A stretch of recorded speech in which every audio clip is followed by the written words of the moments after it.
Praise the Lord, sister.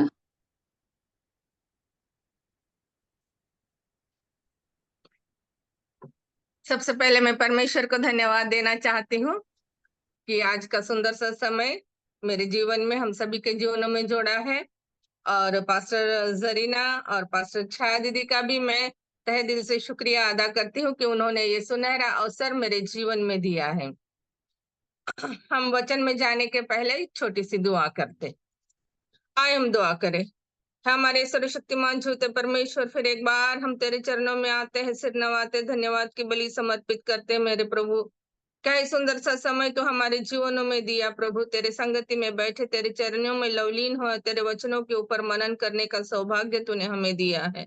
होने दे प्रभु, मैं जो वचन बोलूं, मेरे मुख से निकलने वाला हर एक शब्द मेरा नहीं बल्कि तेरा होने पाए। तेरी पवित्र आत्मा से परिपूर्ण कर पिता परमेश्वर। और पिता परमेश्वर, हम सभी को पिता परमेश्वर तेरे आशीषों से नवाज, तेरे पवित्र आत्मा से परिपूर्ण कर, ताकि ये वचन पिता परमेश्वर हम सुनते हैं, ग्रहण करते हैं और हमारे जीवनों में वो कार्यान्वित होने पाए, ऐसे कृपा दान दीजिए। आगे का सारा समय मैं अपने आप को और मेरे सारे बहनों को तेरे पवित्र हाथों में सौंपते हुए छोटे से बिनती प्यारे खुदावंद यीशु मसीह के नाम से मांगती हूँ, सुन और कबूल कर, आमीन। आज हम देखने जा रहे हैं कि यीशु मसीह के द्वारा न्याय। तो प्रियो, न्याय का यह दिन जिसे हम अंतिम न्याय के रूप में भी जानते हैं, वह है जब यीशु मसीह परमेश्वर का पुत्र पुराने स्वर्ग और पृथ्वी को नष्ट करने के पहले जीवित और मृत का न्याय करेगा, जो पाप से भ्रष्ट हो गए हैं। ये पाप क्या है? जो परमेश्वर की इच्छा और कानून का विरोध करती है, वह पाप है। परमेश्वर के व्यवस्था को नकारना, उसके इच्छाओं के विरुद्ध जीवन जीना ही पाप है। न्याय का दिन दुनिया का अंत है, जब यीशु मसीह हर उस व्यक्ति का न्याय करेगा जो अभी तक जीवित है, और विश्वासियों को और गैर विश्वासियों से अलग करेगा, जैसा कि बाइबल में लिखा हुआ है। यीशु मसीह के द्वारा जो न्याय होने वाला है, उसके बारे में बाइबल में क्या क्या भविष्यवाणी की है, आइए हम कुछ बाइबल के आयतें पढ़ेंगे। दूसरा कुरिन्थियों 5:10 हमसे कहता है, क्योंकि हम सबको मसीह के न्याय के आसन के सामने खुलना होगा कि हरेक व्यक्ति अपने अपने देह के द्वारा किए भले बुरे कामों का बदला पाए। दूसरी बात हम देखते हैं, दूसरा तीमुथियुस उसका 4 अध्याय 1 वचन यो है, मैं तुझे परमेश्वर और मसीह यीशु के गवाह करके, जो जीवितों और मरे हुओं का न्याय करेगा और उसके प्रकट होने और राज्य की सुधि दिलाकर, मैं तुझे आदेश देता हूँ। तीसरी बात हम देखते हैं, प्रेरितों उसका 10वां अध्याय 42 वचन, उसने हमें आज्ञा दी कि लोगों में प्रचार करो, गवाही दो कि यह वही है जिसे परमेश्वर ने जीवितों और मृतकों का न्याय करने के लिए ठहराया हुआ है। जब मनुष्य का पुत्र अपनी महिमा में आएगा, तो यीशु मसीह अकेला नहीं होगा, सब स्वर्गदूत उसके साथ आएंगे।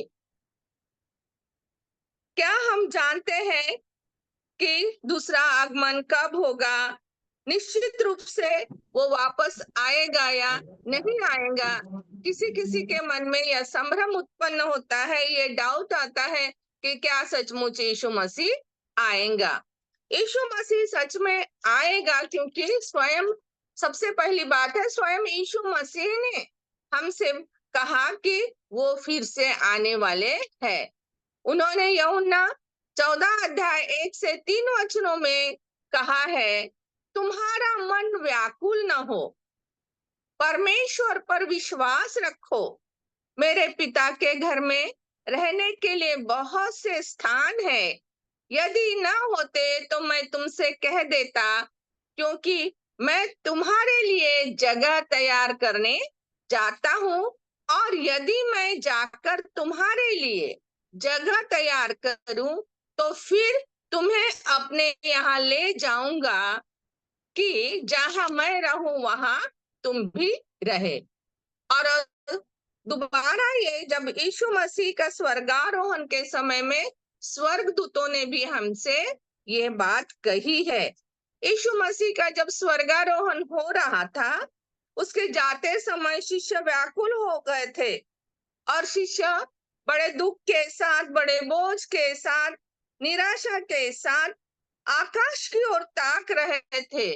तो देखो, दो पुरुष श्वेत वस्त्र पहने हुए उनके पास आ खड़े हुए और उनसे कहा, हे गलीली पुरुषों, तुम क्यों खड़े आकाश की ओर देख रहे हो?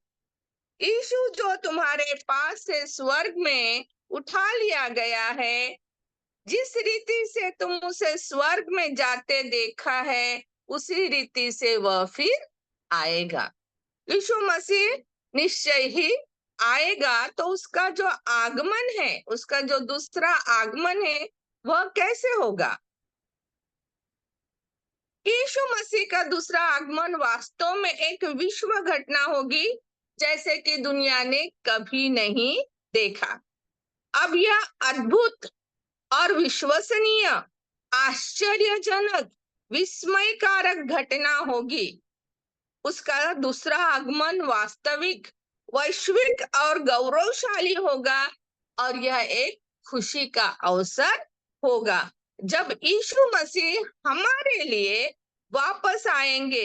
यह एक वास्तविक घटना होगी, जिसका अनुभव एक हर प्राणी करेगा, हर कोई इसका अनुभव करेगा, क्योंकि प्रकाशित वाक्य 1:7 में लिखा है, देखो वह बादलों के साथ आने वाला है, और हर एक आंख उसे देखेगी, वरन जिसने उसे बेधा है वे भी उसे देखेंगे, और पृथ्वी के सारे कुल उसके कारण छाती पीटेंगे।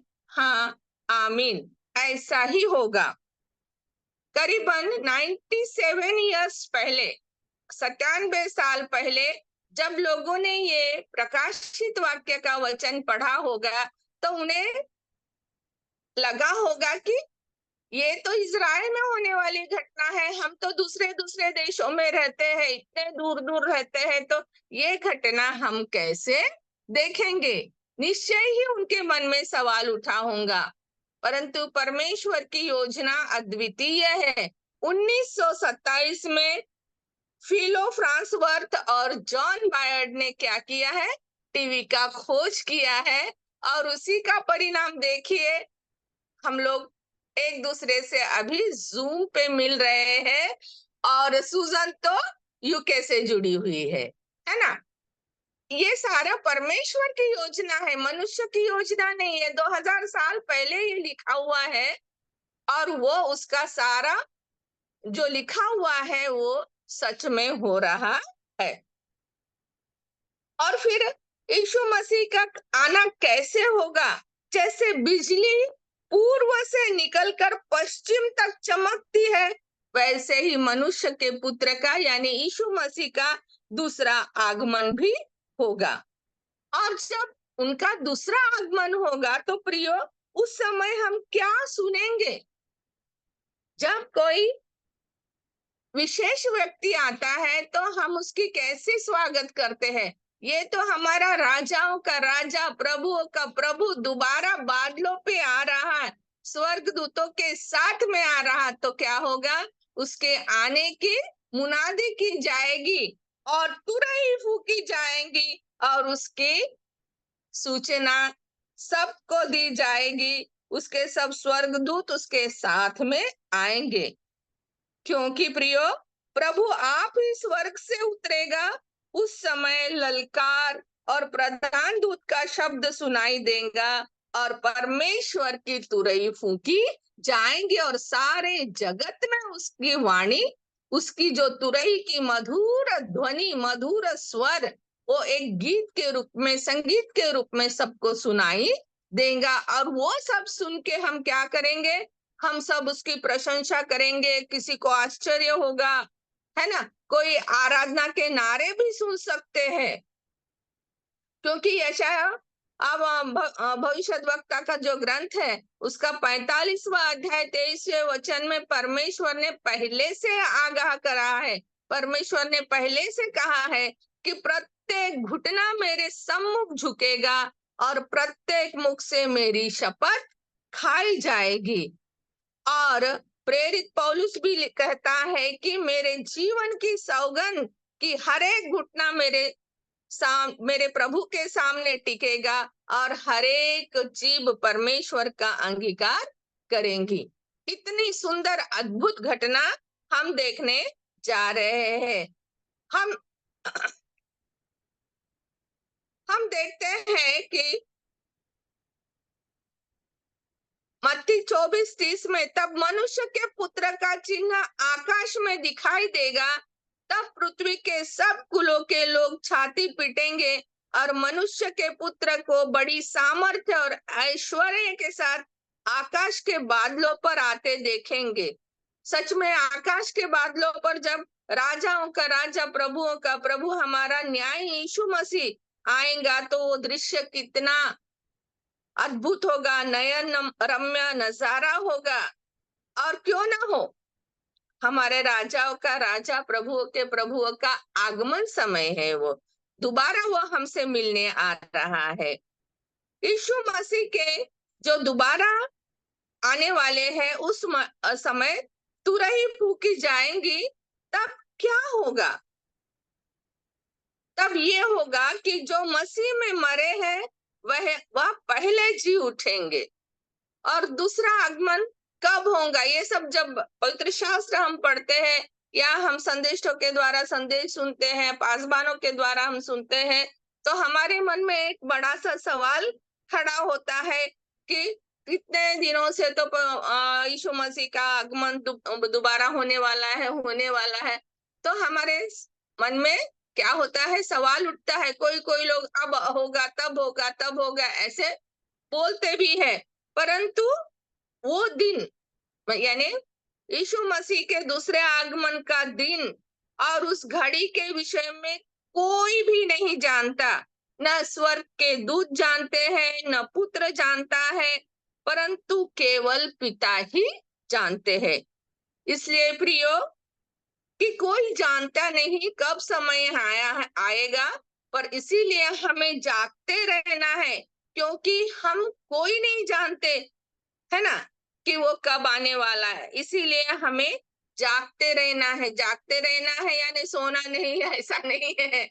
हमें जागते रहना यानी वचन के पढ़ने के द्वारा, प्रार्थना करने के द्वारा, उसकी स्तुति महिमा निरंतर करने के द्वारा हम आत्मिक रूप से जागते रहना है। प्रभु में हम लवलीन होना है, क्योंकि यीशु मसीह निश्चय ही आने वाला है। इसीलिए हमें हमेशा तैयार रहना है, और ये अद्भुत सत्य खुद तक ही रखना नहीं है, तो औरों को भी बताना नहीं है। तो प्रियो, जब यीशु मसीह तो जब आने वाले हैं, तो हमें तो कोई घड़ी नहीं मालूम, दिन नहीं मालूम, है ना, परंतु परमेश्वर ने हमें उसके कुछ चिन्ह दिए हैं, हमें अनजान नहीं रखा है उसने। और बाइबल में कुछ हमें ऐसे संकेत परमेश्वर ने दिए हैं कि जो प्रभु के आगमन की निकट है, हम उसके आगमन के निकट है। तो 24वें अध्याय में, मत्ती 24 के अध्याय में हमें 9 संकेत दिए हैं। पहला संकेत यह है कि बहुत से ऐसे लोग होंगे जो यीशु मसीह के नाम से आकर कहेंगे कि मैं ही मसीह हूँ, और बहुतों को भरमाएंगे। आज हम अगर देखते हैं तो दुनिया में करीबन 200 लोग ऐसे हैं जो कहते हैं कि मैं मसीह हूँ। दूसरी बात है कि हम सभी लोग लड़ाइयाँ और लड़ाइयों की चर्चा सुनेंगे, और ये हो ही रहा है। और तीसरा संकेत है, जाति जाति पर, राज्य राज्य पर चढ़ाई करेगा और जगह जगह अकाल पड़ेंगे। हम अपनी आंखों से देख रहे, कानों से सुन रहे हैं। भूकंप होंगे, बड़े बड़े भूडोल होंगे, हो रहे हैं। और फिर जब हम मसीह में हैं तो हमें सताने के लिए, हमें क्लेश देने के लिए मसीह लोगों को पकड़वाया जाएगा, जेल में डाला जाएगा। इंडिया में भी हो रहा, हर जगह में हो रहा है। आजकल भारत में जरा ज्यादा ही प्रमाण देखने को दिखता है। और वो उन्हें मार डालेंगे और कहेंगे कि परमेश्वर के नाम के कारण सब जातीय के लोग मसीह लोगों से बैर करेंगे।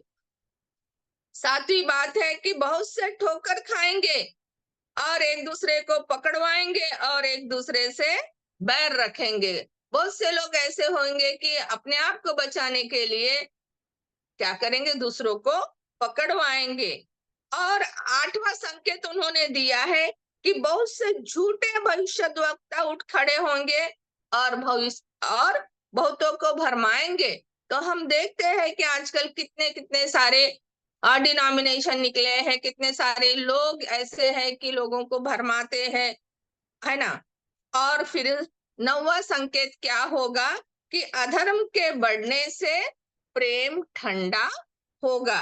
ऐसे चिन्ह हमें क्या दिखाया गया है। और ये वाले जो संकेत है ये हमें आगाह करते हैं कि क्या होने वाला है, कि यीशु मसीह का आगमन निश्चय ही निकट आने वाला है। तो यीशु मसीह का आगमन हो रहा है, स्वर्गदूतों के साथ आ रहे हैं, तुरही फूकी जा रही है। और ये सारा अद्भुत नजारा, ये नयनरम्य दृश्य सारा दुनिया देख रहा है। और इमेजिन कीजिए कि हम भी देख रहे हैं। और फिर वो आने के बाद उसका महिमा का सिंहासन खूबसूरत सा वहां पे स्थापित किया जाएगा। और वो सिंहासन कौन से रंग का होगा? श्वेत रंग का, सफेद रंग का होगा। और उसमें हमारे राजाओं का राजा, प्रभुओं का प्रभु विराजमान होगा, न्याय का राजदंड हाथ में लिए होगा और राजाओं का मुकुट पहने वो हमारा न्याय करने के लिए सज्ज है। कितनी सुंदर सी कल्पना है ना। और वह जब न्याय की शुरुआत करेंगे तो सबसे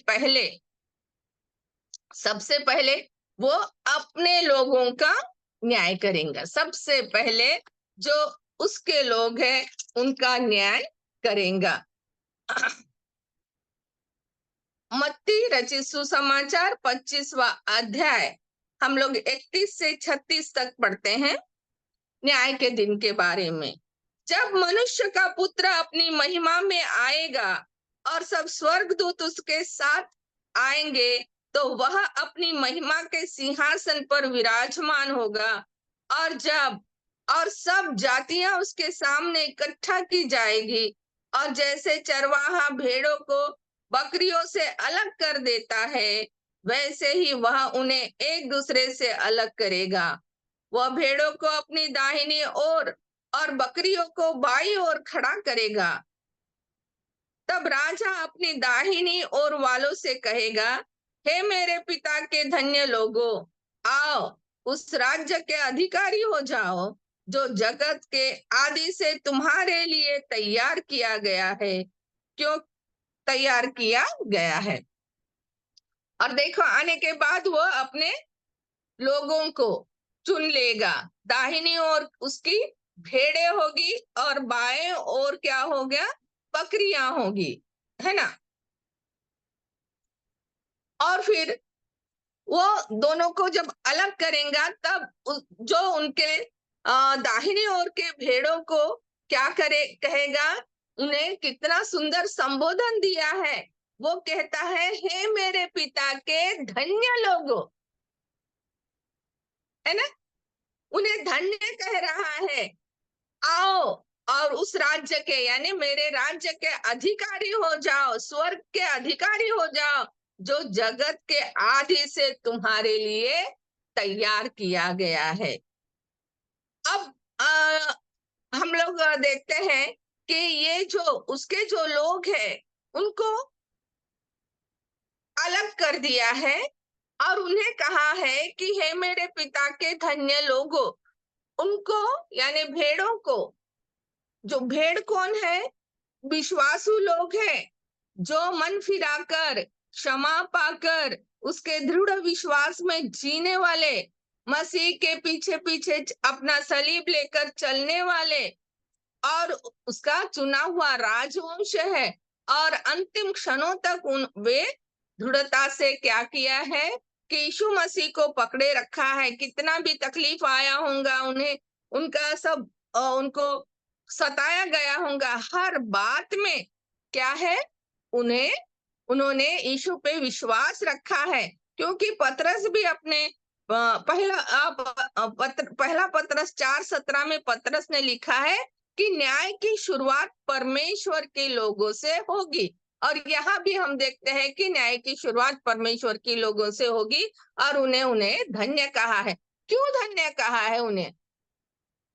क्योंकि उन्होंने कहा, यीशु मसीह ने कहा कि जब मैं भूखा था तब तुमने मुझे खाने को दिया, जब मैं प्यासा था मुझे पीने को दिया, है ना?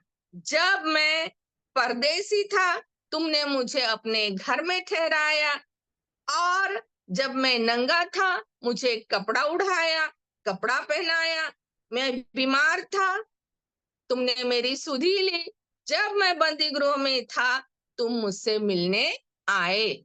यानी ये लोगों ने कैसा काम किया? दया और प्रेम का काम किया। जब उनको ऐसा बोला गया है कि इसलिए मैं तुम्हें धन्य कह रहा हूं, तुम्हें इसीलिए मैंने चुन लिया, तब हो सकता है वो लोग बोले कि प्रभु ये सारी बातें हमने कब किया? कब तू भूखा था तो हमने खाना खिलाया, कब तू प्यासा था पानी पिलाया, जब तू नंगा था हमने कब कपड़ा उड़ाया? हाँ, ये सारी बातों का वो पूछते हैं उनको। तब यीशु मसीह ने कहा कि मैं तुमसे सच कहता हूं कि तुमने जो मेरे इन छोटे से छोटे भाई लोगों के लिए किया, वो तुमने मेरे लिए किया। यानी हम जीवन में जो कुछ भी अच्छा कार्य करें, जो कुछ बोल रहे हैं, उसका प्रतिफल परमेश्वर ने अपने लोगों को दिया, जो उसके विश्वासी है, उसके भय मार्ग प्रेम में उसके इच्छानुसार चल रहे हैं, उनको क्या किया है? उन्हें धन्य कहा है। और दूसरी ओर किन्हें रखा है? बकरियों को, है ना? ये बकरियां किनका संकेत देती है? यीशु मसीह में विश्वास न करने वाले, और वो लोग भी जिन्होंने विश्वास किया परंतु बाद में शैतान के अधीन हो गए और परमेश्वर से दूर हो गए। तब उन लोगों से वो कहेगा कि हे शापित लोगों, मेरे सामने से उस अनंत आग में चले जाओ जो शैतान और उसके दूतों के लिए तैयार किया गया है। अनंत आग में उन्हें जाने के लिए कहा है, उन्हें नरक की अग्नि में, हाँ, जो धधकती हुई गंधक की जो कुंड है उसमें जाने का आज्ञा दिया। क्योंकि उन्होंने क्या किया? नहीं, किसी पे दया नहीं की, प्रेम नहीं दिखाया, भूखे को खाना नहीं खिलाया, प्यासे को पानी नहीं दिया, है ना? और बीमारों की सुधि नहीं ली। जब कोई उनके घर में परदेसी आया तो उन्हें ठहराया नहीं, और फिर उन्हें अच्छे से नहीं देखा। और उन लोगों को वो बोलते हैं कि हमने ऐसा कब किया, कब किया, हमने तो नहीं किया। हाँ, परंतु वो कहता है कि तुमने जो अपने जीवन में छोटे से छोटे, वो चाहे घर वाले हो, बाहर वाले हो, अपने दोस्त भाई हो, उनके साथ में ये जो किया है, उनका प्रतिफल उन्हें क्या मिल रहा है? कि उन्होंने दया नहीं की, उन्होंने प्रेम नहीं दिखाया, तो वो क्या करेंगे? उनके लिए क्या सजा ठहराई गई? दंड दिया गया। और फिर जो लोगों ने परमेश्वर के अनुसार दया और प्रेम दिखाया, उन्हें रिवार्ड दिया गया। कौन सा रिवार्ड दिया गया? कौन सा इनाम दिया गया इन धर्मी लोगों को? वो उन्हें अनंत जीवन में प्रवेश करवाएगा। है ना। इसीलिए ये जो अभी हमको यहाँ पे हम आत्मनिरीक्षण कर सकते हैं कि क्या है, कोई जरूरतमंद है तो उसकी जरूरतों को मैं पूरा कर रहा हूँ कि नहीं कर रहा हूँ। जो हमारे घरों में भूखा है, प्यासा है, बीमार है, उनकी सुधि ले रहा क्या, है ना। आजकल क्या होता है कि जिनके घरों में बहुत सारा कपड़ा भी होता है, बच्चों को छोटा होता है, हम लोगों भी नहीं पहनते हैं, अच्छा अच्छा होता है, परंतु किसी को देते नहीं। महाराष्ट्र में क्या होता है कि वो कपड़ा लेके बर्तन देने वाले आते हैं, तो लोग क्या करते हैं, इतना ढेर कपड़ा उनको देते हैं और छोटा सा जर्मन का भगोना खरीदते हैं, परंतु जरूरतमंदों को ले जाके नहीं देते। हाँ, गरीब लोगों में नहीं बांटते। तो ये जरा से लालच के लिए वो किसी और की खुशियों को छीनते हैं। अगर अच्छा कपड़ा हम पहनते हैं, यूज किया हुआ भी क्यों ना हो, जब गरीबों को हम देते हैं तो उनकी चेहरे की हंसी, रौनक, खुशी देखने के बाद हमारा मन गदगद हो जाता है। और हम सोचते हैं कि अगली बार ये पुराने कपड़ों के साथ में हम नया कपड़ा भी देंगे, है ना। और उसी तरह जो खाना है किसी को खिलाना चाहिए।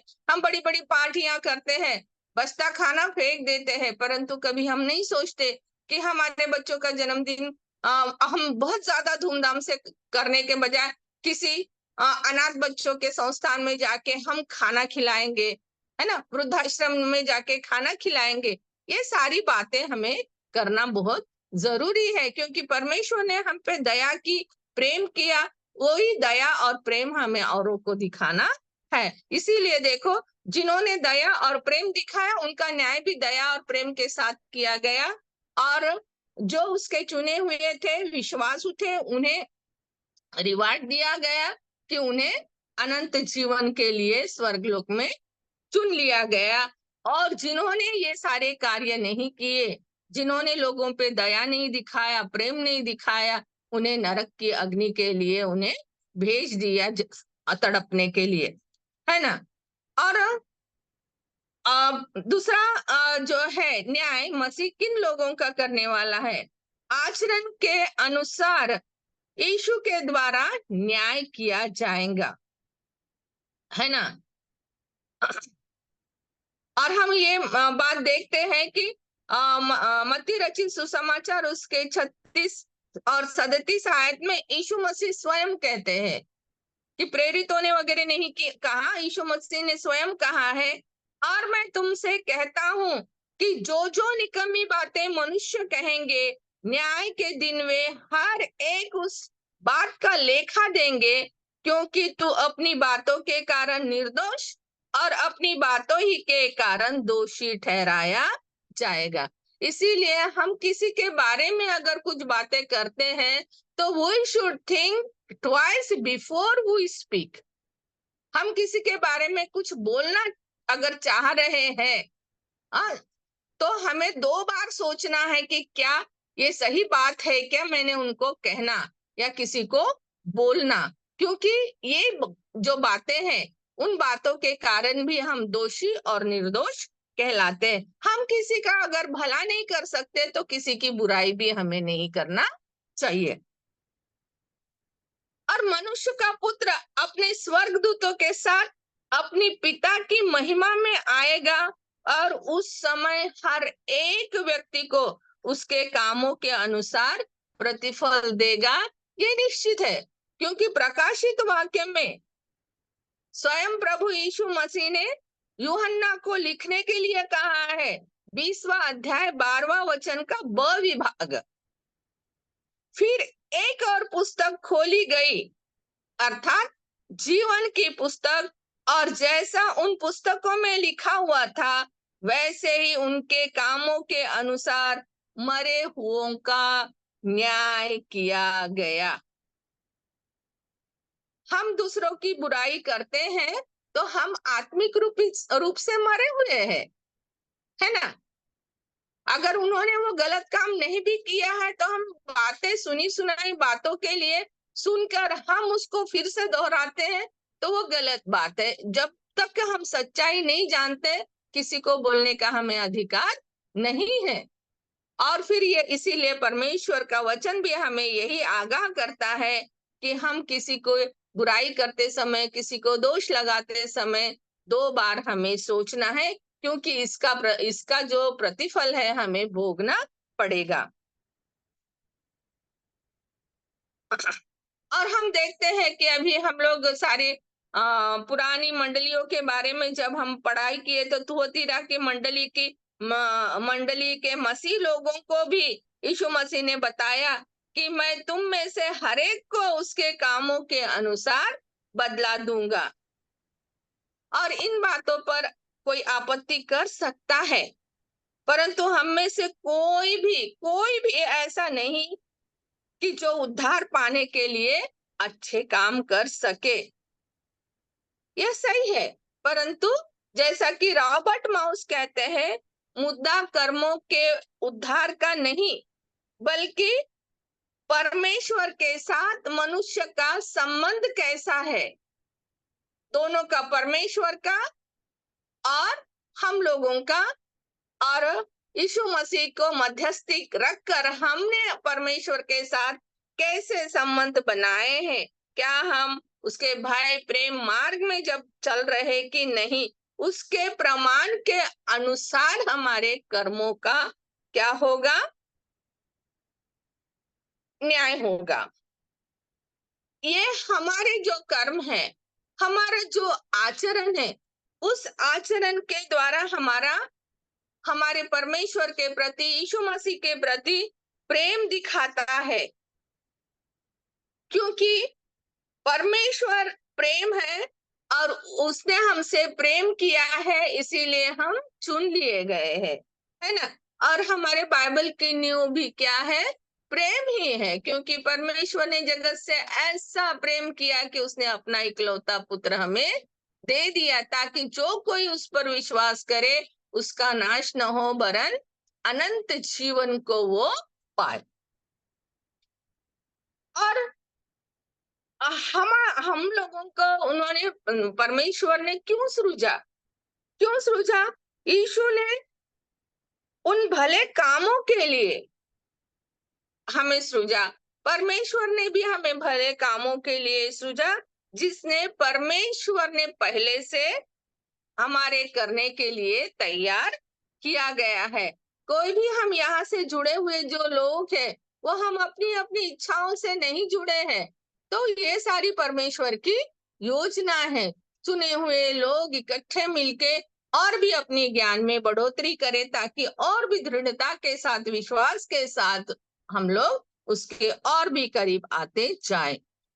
और हमारा परमेश्वर कैसा है? न्यायी है, सर्वज्ञानी है, सार्वभौम है, और हमारी कोई भी बात उससे छुपी नहीं है, और वो हमारी कोई भी बात भूलता नहीं है। परंतु प्रियो, परमेश्वर का धन्यवाद हो कि उसने कुछ बातें भूलने की प्रतिज्ञा हमसे की है। यह प्रतिज्ञा उसने किसके द्वारा की है? यिर्मयाह 31:34 ब में उन्होंने यह प्रतिज्ञा की है। क्या प्रतिज्ञा की है वो भी हम देखते हैं। यहोवा की यह वाणी है, छोटे से लेकर बड़े तक सबके सब मेरा ज्ञान रखेंगे, क्योंकि मैं उनका अधर्म क्षमा करूंगा और उनका पाप फिर से स्मरण न करूंगा, विशेषकर अपने पुत्र के लहू से मिटाए गए पापों को स्मरण नहीं करता, है ना। हम तो किसी को क्षमा करने के बाद भी क्या करते, उसने मेरे साथ ऐसा किया था, वैसा किया था, मेरा बड़ा मन देख, मैंने ऐसा किया, मैंने उसको माफ किया, अपनी बड़ाई करते।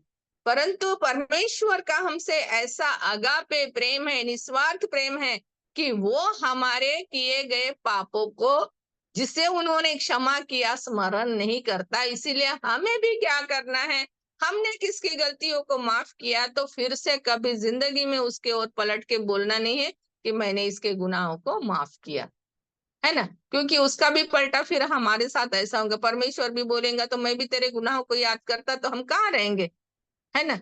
जब वो अपनी तागड़ी में तोलेगा तो हम तो भूसे की नहीं हो रहेंगे, है ना। ये उसकी दया कृपा प्रेम है कि वो क्या कहता है कि मैं तेरे पापों को, जिसे मैंने क्षमा किया, कभी भी याद नहीं करूंगा।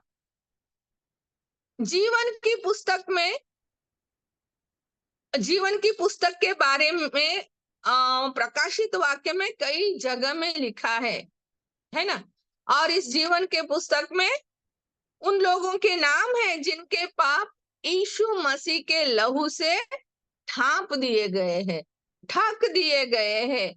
जिस किसी का नाम जीवन के पुस्तक में लिखा हुआ न मिलेगा, वह आग की झील में डाल दिया जाएगा, जिसे हम नरक का कुंड भी कहते हैं। कितनी भयानक बात है ना।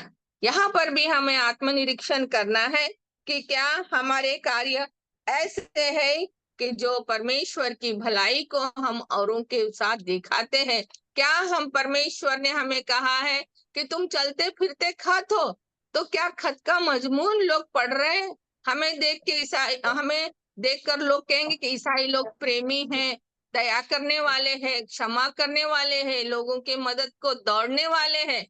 ये सारा बातें हमारे आचरण के द्वारा औरों तक पहुंचाने का कार्य हमारा है।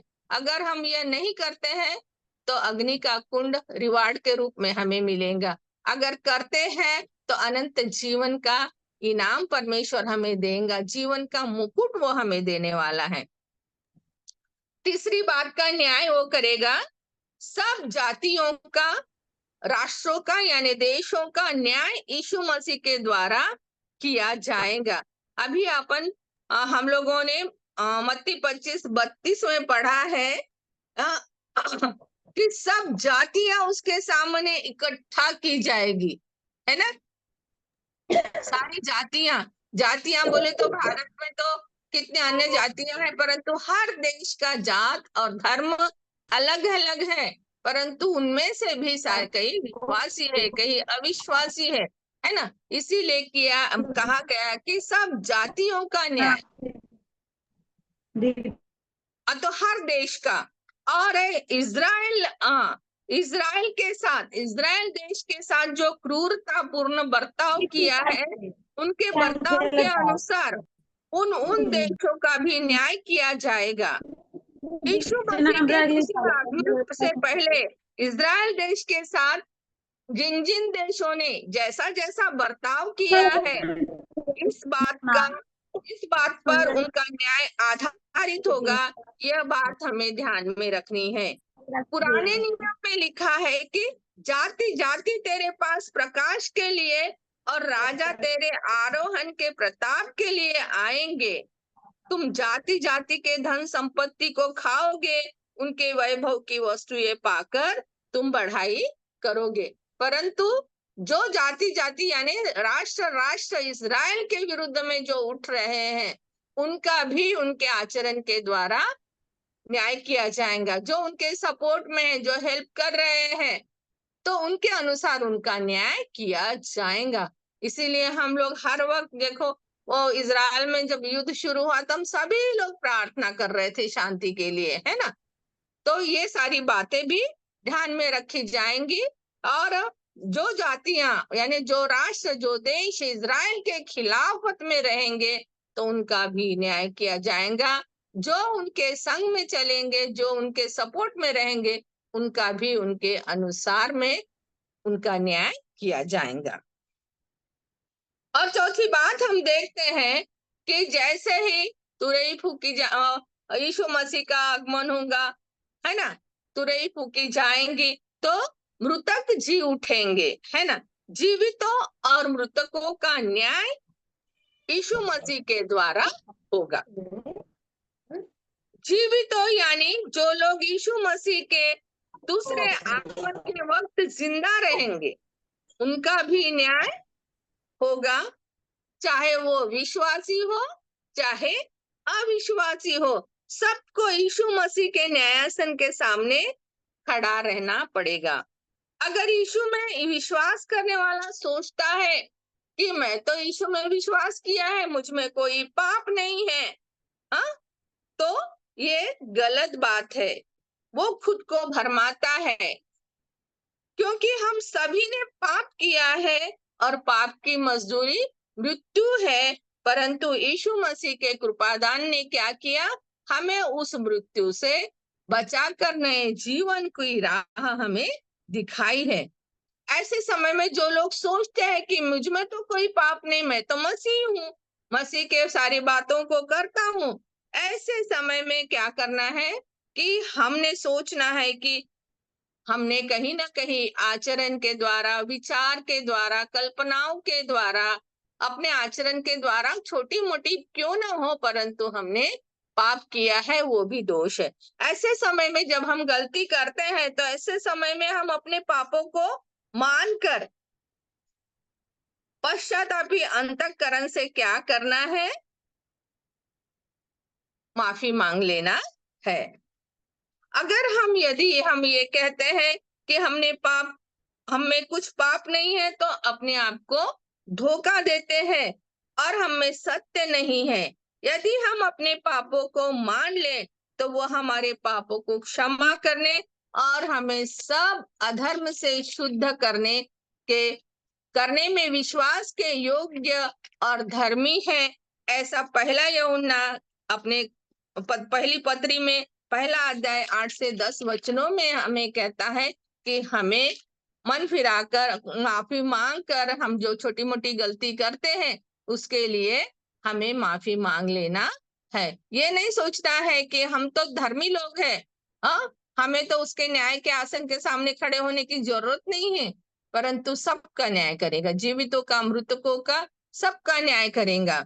और जीवितों के न्याय के बाद में जब हम देखते हैं कि जो मर गए हैं यानी मृत्यु को उन्होंने स्वीकार किया है, उनका भी न्याय होगा। कैसे? हम लोग सब सोचते कि इतने सालों से पहले तो मर खप गए हैं, उनके हड्डियां का चूर भी हो गया होगा, किसी को समुद्र में डाल दिया गया, किसी को अधोलोक में डाल दिया गया, परंतु हमारा परमेश्वर इतना सामर्थ्यशाली है कि सब मरे हुए लोगों को वो जिला सकता है। चाहे वो कहीं भी किसी भी स्थिति में मरे होंगे, कोई भी न्याय से नहीं बच सकता। समुद्र, मृत्यु और अधोलोक का अपने मुर्दे दे देने का मतलब मुर्दे के जी उठने की बात है। उनमें जो मर गए हैं, समुद्र में गए हैं, या हम मसीह लोग क्या करते हैं, गाड़ देते हैं, कोई जला दिए जाते हैं, किसी को अधोलोक में डाल दिया जाता है, गहराई में, है ना, उन सभी को भी उठना है और उनका न्याय के आसन के सामने खड़े होना है। यीशु ने कहा है कि वह समय आता है कि जितने कब्रों में है उनका शब्द सुनकर निकलेंगे।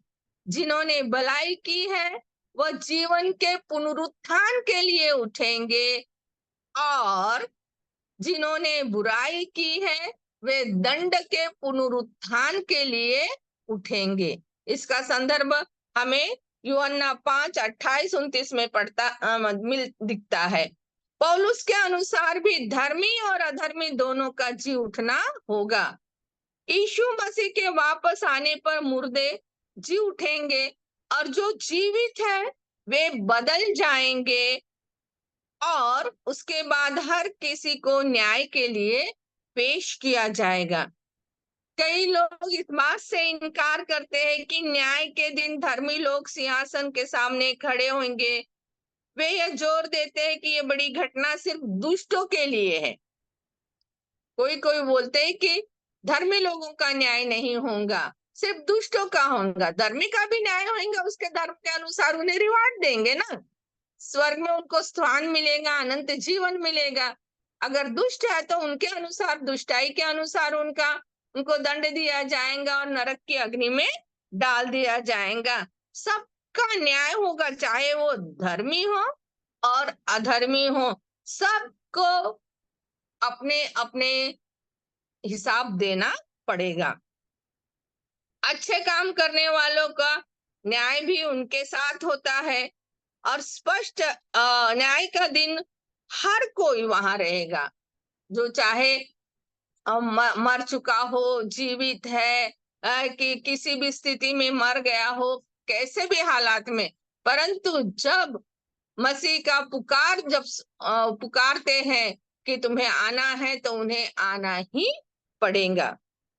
और इस तरीके से क्या होने जा रहा है कि यीशु मसीह जब द्वितीय आगमन से आएगा तो उनका न्याय ऐसे हरेक के साथ में होने वाला है। और ये जो प्रभु के जो आगमन का दिन है, उसका न्याय करने का जो दिन है, वो कैसा रहेगा? वो कैसा रहेगा प्रियो? और ये जो अविश्वासी लोगों के लिए यानी दुष्टों के लिए वो दिन महाभयंकर होगा, अति क्लेशमय होगा, है ना। और जो यीशु मसीह में विश्वास करने वाले उसके चुने हुए भेड़ है, उनके लिए बहुत अद्भुत और आशीषित होगा। और इसके बारे में मलाकी 4:1-3 वचनों में लिखा है, क्योंकि देखो वह धधकते भट्टे का सा दिन आता है, जब सब अभिमानी और सब दुराचारी लोग अनाज की खूंटी बन जाएंगे, और उस आने वाले दिन में वे ऐसे भस्म हो जाएंगे कि उनका पता तक नहीं चलेगा।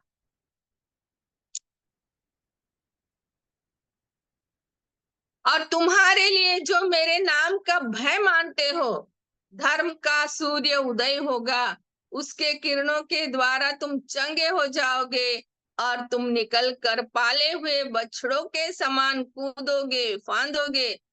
तब तुम दुष्टों को ताड़ डालोगे, अर्थात मेरे उस ठहराए हुए दिन में वे तुम्हारे पांव के नीचे की राख बन जाएंगे। सेनाओं के यहोवा का यही वचन है। देखो कैसा न्याय होगा, है ना। दुष्टों का न्याय होगा, धर्मियों का न्याय होगा, और उसके उसके अनुसार प्रियो उनको दंड दिया जाएगा, रिवार्ड दिया जाएगा। अभी हमें आत्मनिरीक्षण करना है कि क्या हम दंड के भागीदार होने जा रहे हैं या रिवार्ड के भागीदार होने जा रहे हैं। अगर हम कुछ गलतियां भी कर रहे हैं, कुछ कमी घटी हम में है, तो अभी भी समय हमारे पास है कि हम हमारी गलतियों को सुधार कर हमें यीशु मसीह के चरणों में लवलीन होना है, मन फिराकर उसकी ओर लौटना है, पश्चाताप करना है, अपने पापों की क्षमा करना है। क्योंकि क्योंकि खुल जाएंगी किताबें जब भी हिसाब होगा, इंसाफ का तराजू यीशु के हाथ होगा। खुल जाएंगी किताबें, जो भी तू कर रहा है यीशु देखता है, जो भी तू कर रहा है यीशु देखता है। हर पल का तुझको इंसान, हर पल का तुझको इंसान देना हिसाब होगा। इंसाफ का तराजू यीशु के हाथ होगा। आजा अभी भी मुड़ कर यीशु बुला रहा है। आजा अभी भी मुड़ कर यीशु बुला रहा है।